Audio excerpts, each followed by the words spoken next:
보일러 시공 및 안전관리에 대해서 공부를 하도록 하겠습니다. 그 중에서 난방부하 및 난방 설비에 대해서 하도록 하겠습니다. 자, 여기서 우리가 난방부하를 계산하는 데 있어 가지고 도대체 난방부하가 뭐냐? 자, 냉방부하도 있고 난방부하도 있습니다. 그죠? 그래서 난방부하라는 개념이 뭐냐 하는 것부터 한번 정리가 되어야 될 듯 합니다. 그래서 난방부하라는 건 뭐냐?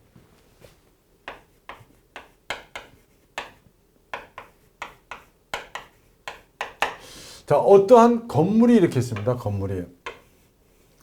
이런 건물이 있는데 이 건물에 필요한 난방을 하려고 합니다. 그 난방을 딱 하려고 하다 보니까 예를 들어서 여기 뭐 이렇게 문들이 이렇게 닫혀 있고 뭐 창문도 이렇게 있고 이제 이렇게 있겠죠. 그러면 이제 방향도 이렇게 동서남북 이렇게 표시가 되어 있습니다. 이렇게. 그러면은 우리가 일반적으로 이제 가장 열이 많이 빠져나가는 데가 보통 이제 천장을 통해서 이렇게 제일 많이 빠져나가지 않습니까? 그다음에 벽체, 바닥 뭐 이런 쪽으로 해가지고 이제 열이 빠져나가고 또 북쪽을 향했을 때 북향 쪽에서도 많이 빠져나갈 거고 뭐 이런 것들입니다. 그래서 난방부하 계산할 때 보면 사람이 출입이 얼마만큼 잦느냐 뭐 이런 것들 통해서 하는 겁니다. 그래서 문에서 손실되는 열량이 얼마냐, 창을 통해서 손실되는 열량이 얼마냐, 그 다음에 지붕을 통해서 손실되는 열량이 얼마냐, 이런 것들 전부 다 계산해 가지고 자, 손실되는 열량이 예를 들어서 10만 킬로칼로리다. 예를 들어서 10만 킬로칼로리다. 10만 킬로칼로리가 손실되면은 그 10만 킬로칼로리를 이 안에다가 어떻게 해주면 됩니까? 투입을 해주면 되죠. 이렇게 열량을. 뭐 방열기 계산해 가지고 갖다 이제 넣어주면 되겠잖아요. 방열기 할 것 같으면 방열기로 쪽수를 계산해 가지고 넣어주면 되는 겁니다. 그러니까 난방부하라고 하는 것은 뭐냐? 난방부하라고 하는 것은 우리가 일반적으로 생각할 때 난방이니까 더워지는 거니까 이렇게 취득 열량이 아닌가 이렇게 생각하는데 취득 열량이 아니고 난방부하는 여기서 손실된 열량을 계산해 가지고 투입을 해주는 겁니다. 그러니까 난방 열량은 손실 열량 가지고 하는 것이다.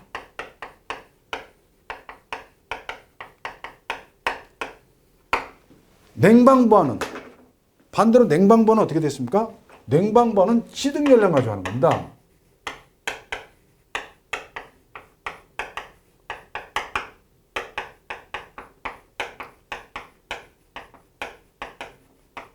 냉방부하는 취득 열량으로 하는데 여기서 우리가 공부하는 것은 에너지 관리에서는 난방부하만 하는 거죠. 그러니까 난방부하는 손실 열량 가지고 한다. 요거를 꼭 기억을 하셔야 되는 겁니다. 취득 열량이 아니고 손실 열량이다는 얘기입니다. 그래서 그 용어에 대한 어떤 정의부터 먼저 잘 정립이 돼야 되겠습니다. 자, 용어의 정의 한번 보시겠습니다. 1번에 전격 용량. 전격 용량이라고 하는 것은 이제 최대 보일러가 낼 수 있는 열량을 얘기하는 겁니다. 그래서 보일러 최대 부하 상태에서 발생하는 열량으로서 전격 출력이라고 한다.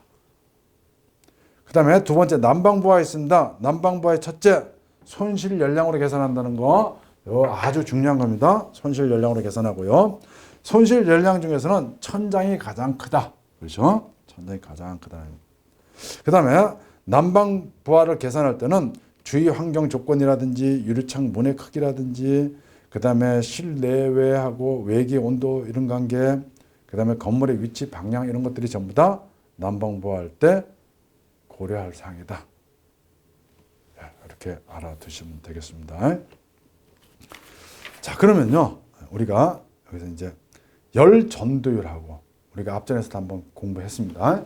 열 전도율이라는 거하고 이런 걸 공부하는 데 있어 가지고 열 관료율, 열 통과율,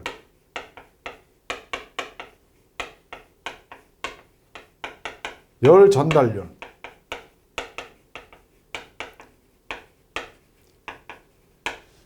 요 단위하고 요 세 단위는 다르다 그렇습니다. 요거는 주로 어떻게 쓴다 그랬습니까?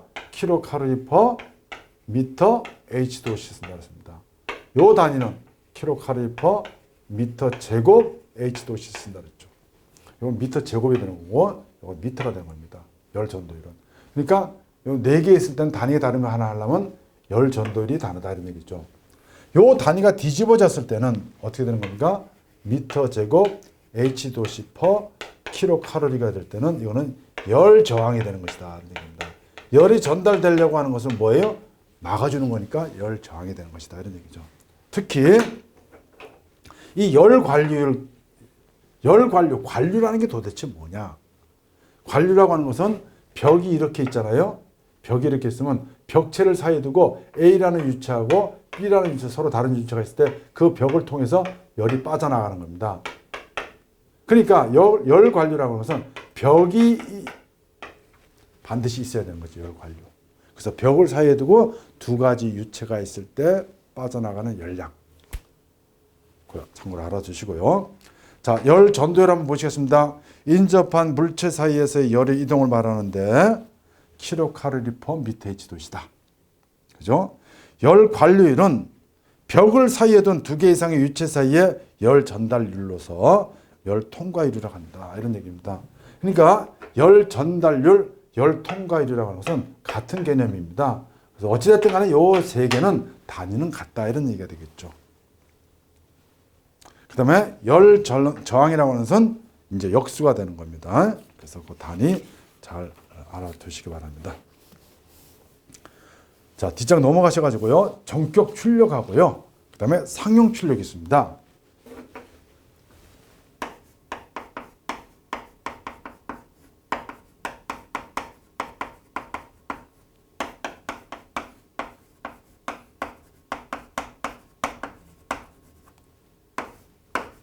자, 출력에 전격 출력이 있고 상용 출력이 있는데 전격 출력이라는 것은 최대 부하에서 낼 수 있는 열량입니다.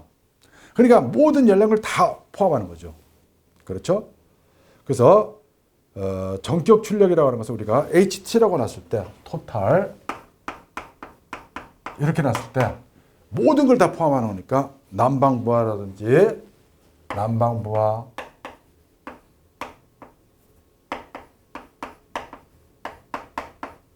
그다음에 급탕부하 배관부하 예열부하 이런 걸 다 포함한 겁니다. 그래서 시험 나올 때 모든 부하를 다 포함하는 거니까 다 더하면 되는 겁니다. 그래서 전격 출력이라는 것은 전부 다 더해 주는 것이다 이런 얘기죠. 근데 상용 출력이라고 하는 것은 뭐냐면은 항상 가동된 상태에서의 출력을 얘기하는 겁니다. 그러니까 이거는 보일러가 정지된 상태에서 최대로 낼 수 있는 것들 다 포함하는 거고, 이 상용 출력이라는 것은 뭐가 필요 없는 겁니까? 예열이 필요 없는 거죠. 왜? 계속 가동되고 있는 상태에서의 출력을 얘기하는 거기 때문에 이거 예열부하가 없습니다.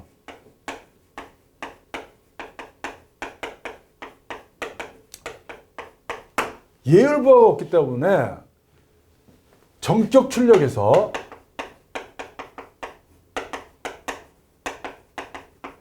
상용 출력을 빼면 뭐가 남습니까? 예열부하가 납니다. 이렇게 정리할 수가 있겠습니다. 그래서 거기 한번 보시겠습니다. 전격 출력은 난방부하 플러스 급탕부하 플러스 배관부하 플러스 예열부하가 되는 것이고, 상용 출력은 난방부하 플러스 급탕부하 플러스 배관부하가 되면서 예열부하는 빠진다 이런 얘기입니다. 그 다음에요, 거기 8번에 상당 방열 면적이라고 있습니다. 상당 방열 면적.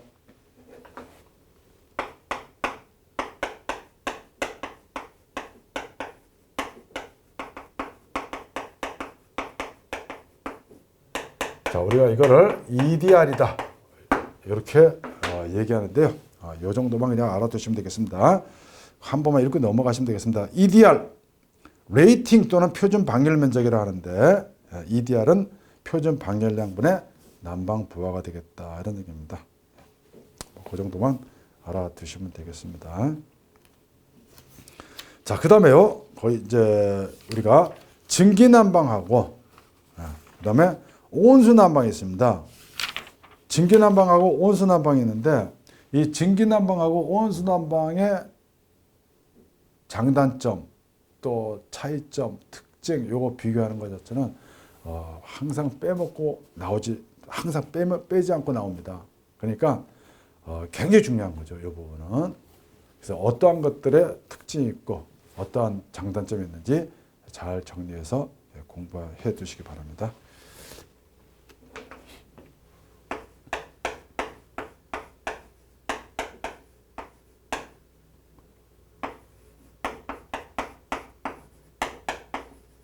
자, 먼저 증기난방하고 온수난방도 마찬가지입니다.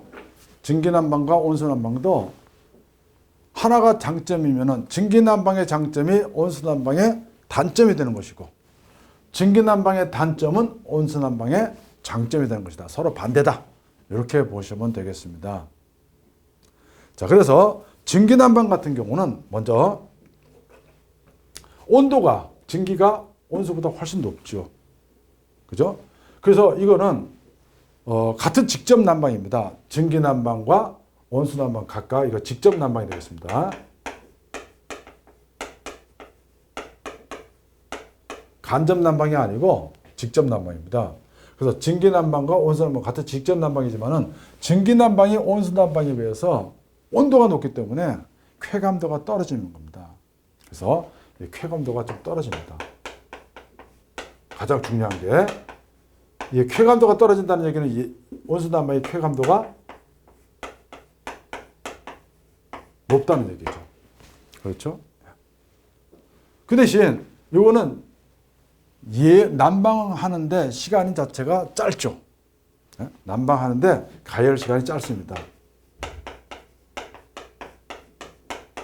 이거 가열 시간이 좀 길죠. 길게 걸립니다.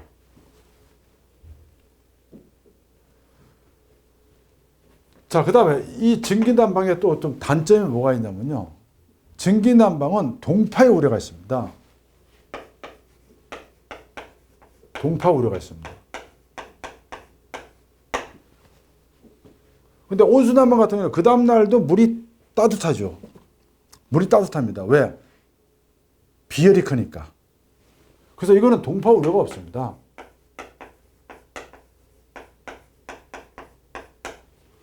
그 다음에 증기난방 같은 경우는 닿게 되면 굉장히 온도가 뜨겁습니다. 그러니까 뭐예요? 화상의 우려가 있죠.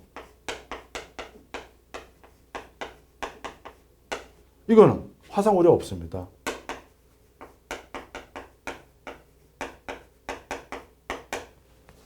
자, 증기난방 같은 경우는 밑에서부터 증기를 보내주면 높이에 제한 없이 그대로 올라갈 수 있습니다. 그러니까 건물 높이에 제한 없습니다.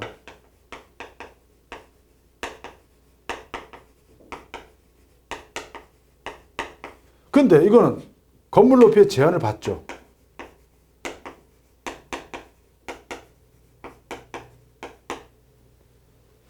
이건 건물 높이에 제한이 없으니까 X가 돼야 되겠죠? 이거 건물 높이에 제한을 받습니다. 이렇게 되겠습니다. 그래서 증기난방의 특징하고 그 다음에 온수난방의 특징 중에서 이 장단점에 관계되는 것들 자체가 굉장히 시험에 많이 나옵니다.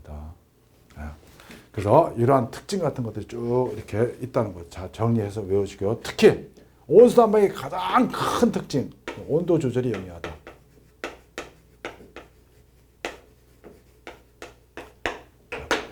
방열량 조절이 가능하다 하는 것들이 되겠습니다. 그래서 어떠한 특징이 있는가 그것부터 한번 보시겠습니다. 증기난방 설비의 특징, 증발 잡내를 이용하고 예열 시간이 짧다. 그죠? 예열 시간이 짧다. 예. 그 다음에요. 건물 높이에 제한을 받지 않는다. 실내 쾌감도가 좀 떨어지죠? 동결 우려가 크고 화상에 대한 우려가 크다. 이런 점입니다. 그런데 온수난방 같은 경우 뒷장 넘어가셔가지고 3번에 먼저 보시겠습니다. 특징, 난방 부하 변동에 따라 온도 조절이 용이하다. 그 다음에 동결 위험이 적다. 동파의 우려가 적다는 얘기죠. 화상의 우려가 적고 실내 쾌감도가 높고 그 다음에 취급이 용이하고 건물 높이에 제한을 받죠. 이거 뭘로 하기 때문에? 펌프로 하기 때문에 건물 높이 제한을 받는 겁니다. 또 또 예열 시간이 길다. 예열 시간이 길다. 가열 시간이 길다. 이렇게 정리할 수가 있겠습니다. 그래서 온수 난방에 있어서 이것도 시험에 자주 나옵니다. 우리가 저온수일 때는 저온수가 60에서 90도시죠. 그죠? 고온수 같은 경우는 온도가 높은 온도잖아요. 그죠? 100에서부터 150도다 하는 것도 같이 알아두시기 바랍니다. 꼭 기억을 하셔야 됩니다. 저온수는 60에서 90도씨. 그 다음에 고온수는 100에서 150도씨 정도가 됐고, 그 다음에 급탕 온도. 뭐 더운 물로 샤워 같은 거 하고 이런 거 하지 않습니까? 급탕은 50에서 60도다. 요 숫자도 잘 외워두시기 바랍니다. 그럼 다시 앞으로 넘어가셔가지고요. 증기난방에서 응축수 환수 방식에 따른 분류는 어떠한 것들이 있느냐. 자, 이게 종류가 이제 시험에 굉장히 많이 물어봅니다. 자, 배관 공급 방식에 따라서, 배관 방식에 따라서 어떤 종류가 있느냐, 공급 방식에 따라서는 어떤 종류가 있냐, 응축수 환수 방식에 따라서는 어떤 게 있느냐, 환수해가지고 수위보다 높을 때하고 낮을 때 어떻게 부르냐, 이 용어에 대한 것들 자체가 시험에 굉장히 자주 나옵니다. 또 중요하고요. 그래서 먼저 증기난방 설비에 있어서 응축수 환수 방식 보시겠습니다.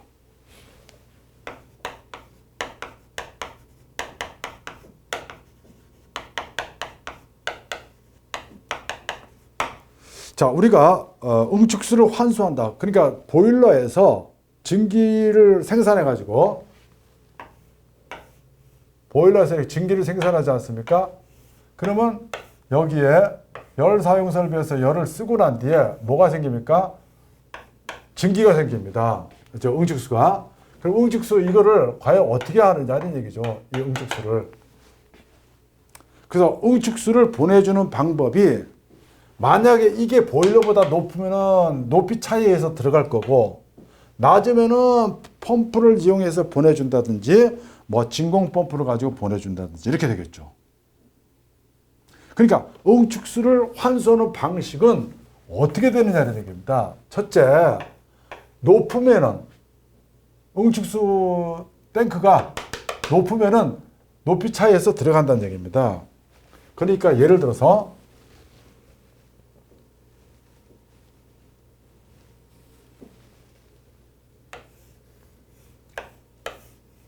자, 이렇게 열사용 설비가 있어가지고 여기서 이렇게 받아냈다 이겁니다. 응축수를. 증기 트랩이고요. 그러면 높이가 있으니까 이렇게 이제 회수가 될 수 있을 거라는 얘기입니다. 이렇게 아무것도 없이 굽에 의해서 회수되는 것, 이게 중력 환수식이다라는 얘기죠.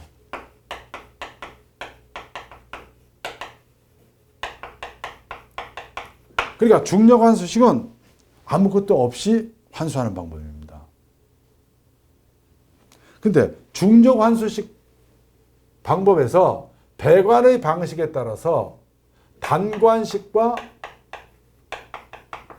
복관식이 있다는 얘기입니다. 배관 방식에 따라서 단관식과 복관식이 있다. 단관식이라고 하는 것은 뭐냐면요. 단관식은 자, 여기서 열 사용 설비가 이렇게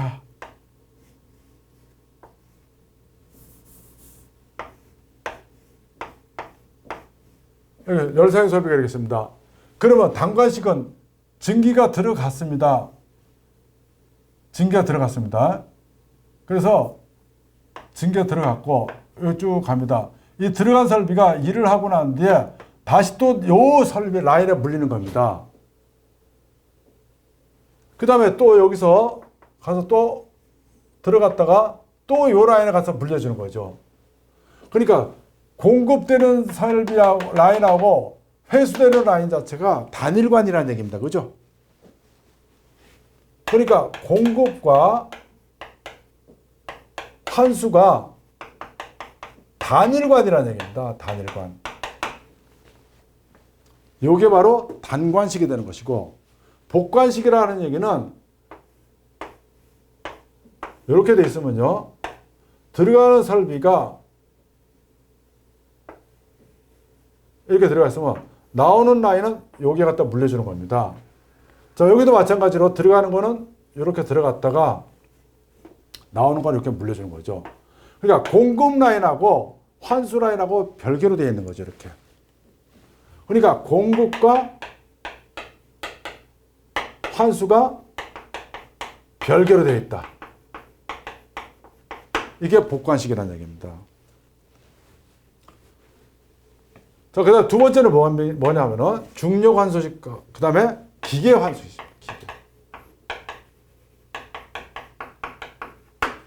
자, 기계 환수식 같은 경우는 무슨 얘기냐면 펌프를 사용하는 겁니다. 펌프를. 세 번째는 진공 환수식 있죠. 진공 환수식 같은 경우는 진공 펌프를 쓰는 겁니다. 진공 펌프를 쓰는 겁니다. 그래서 여기서 시험에 가장 많이 나오는 것 자체가 여기서 무조건 볼 것도 없습니다. 가장 성능이 뛰어나고 가장 좋은 게 뭐냐? 진공환수식이죠. 진공환수식이 가장 뛰어난 겁니다. 그래서 이 진공환수식 같은 경우는 용량도 가장 크고, 그 다음에 이 증기 어떤 통과하는 양 자체, 이런 것부터 해가지고 가장 크고, 그 다음에 방열기라든지 이런 거에 높이에 구애받지 않고 어디든지 설치해도 상관없고, 모든 게 용량 조절이라든지 이런 것들이 가장 뛰어나다 이런 얘기입니다. 그래서 진공환수식이 가장 높다 이렇게 보시면 되겠습니다. 자, 그 염두에 두시면서 한번 보시겠습니다. 1번 중력환수식 단관식 보시겠습니다. 응축수와 증기가 동일관 내에서 역방향으로 흐른다. 그러니까 여기와 같은 동일관이다. 동일관으로 된 거 단관식이다는 얘기입니다. 그래서 여기에 뭐가 들어옵니까? 물이 같이 들어오니까 뭐가 생길 수가 있다? 수격작용이 발생할 수가 있다는 얘기죠. 워터엠마가. 그래서 주로 소규모 난방에 사용하고, 복관식은 응축수와 증기가 별도의 관에서 흐른다. 그렇죠? 요 관하고 별도로 흐른다 이런 얘기입니다. 설비비가 많이 들며 주로 대규모 난방에 쓰고, 그 다음에 역기한 방식에 배관할 수 있다. 그 다음에 배관의 기울기는 200분의 1 정도로 한다.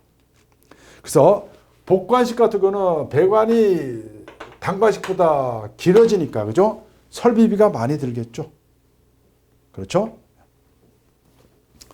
자, 그 다음에요. 기계환수식, 펌프를 이용하는 것이다. 그죠? 그래서 펌프는 환수라인에 설치한다. 펌프든 진공 펌프든 모든 펌프, 모든 기기는 펌프하고 전부 다 진공 펌프는 이런 것들은 전부 다 송수라인에 설치하는 것이 아니고, 송수라인에 설치하는 것이 아니고 환수라인에 설치한다. 환수라인에 설치한다. 꼭 알아두시기 바랍니다. 그래서 이것뿐만 아니고 팽창 탱크도 마찬가지입니다. 팽창 탱크도 환수라인에 설치하게 되어 있습니다. 모든 거는 전부 다 환수라인에 설치한다 이런 얘기입니다. 자, 진공환수식 보시겠습니다. 진공환수식은 뭐 가지고 하는 거라고요? 진공 펌프 가지고 하는 겁니다. 그래서 진공 펌프를 이용한 환수 방식으로서 증기의 순환이 가장 빠르죠. 양이 제일 크니까요. 그래서 진공 펌프도 어디에 설치한다? 환수란에 설치한다. 그러니까 순환량이 크니까 환수관의 지름을 작게 해도 되겠죠. 그죠? 양이 많으니까 관의 사이즈도 작게 할 수가 있다는 얘기입니다. 그리고 방열기 설치 장소에 제한을 받지 않는다. 아주 중요한 얘기입니다. 그리고 가장 대규모 난방에 적용하고, 방열기 방열량을 광범위하게 조절할 수 있다. 용량 조절, 광범위하게 할 수 있다. 그러니까 중력환수식, 기계환수식, 진공환수식 중에서 가장 뛰어난 것이 뭐다? 진공환수식이다. 진공환수식은 전부 다 장점만 있습니다. 장점만. 그렇게 생각을 하시면 되겠습니다. 자, 그 다음에 거기에 나와 있는 이제 리프트 피팅이라는 게 있습니다. 리프트 피팅. 자, 리프트 피팅은 뭐냐면요. 우리가 진공 펌프 가지고 물을 이렇게 흡성하는 데 있어 가지고 이런 물을 이제 흡성하는 겁니다. 그럼 진공 펌프가 이렇게 높은 데 설치되어 있습니다. 이렇게. 그럼 예를 들어서 진공 펌프가 이렇게 관의 길이가 너무 길면은 중간에 어떻게 됩니까? 나중에 이제 펌프를 가동을 정지한다든지 하면 여기 있는 물들이 전부 다 밑으로 내려가겠죠. 그 다음에 여기 다시 하려고 하면 얼마니까 관의 길이가 너무 기니까 흡입하기가 어렵다는 얘기입니다. 이럴 경우에 어떻게 하느냐? 이렇게 안 한다는 얘기죠. 이렇게 안 하고 중간중간에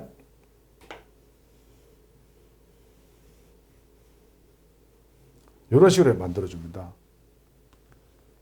그러면 배관이 여기서 흡입을 하게 되면은 물들이 이렇게 쫙 올라올 거 아닙니까? 그 다음에 딱 정지를 하더라도 항상 요 안에는 물이 채워져 있겠죠. 그렇죠? 물이 채워져 있습니다. 그래서 나중에 가동하면은 여기에 있는 물이 무슨 역할을 하는 겁니까? 마중물 역할을 해줘가지고 다시 여기 있는 물이 요 밑에 품어 올리고 여기서 또 품어 올리고 해가지고 흡입할 수 있는데 지장이 없도록 해주는 겁니다. 이렇게 진공 펌프가 흡상할 수 있도록 도와주는 이러한 것들 우리가 리프트 피팅이다 이렇게 얘기합니다.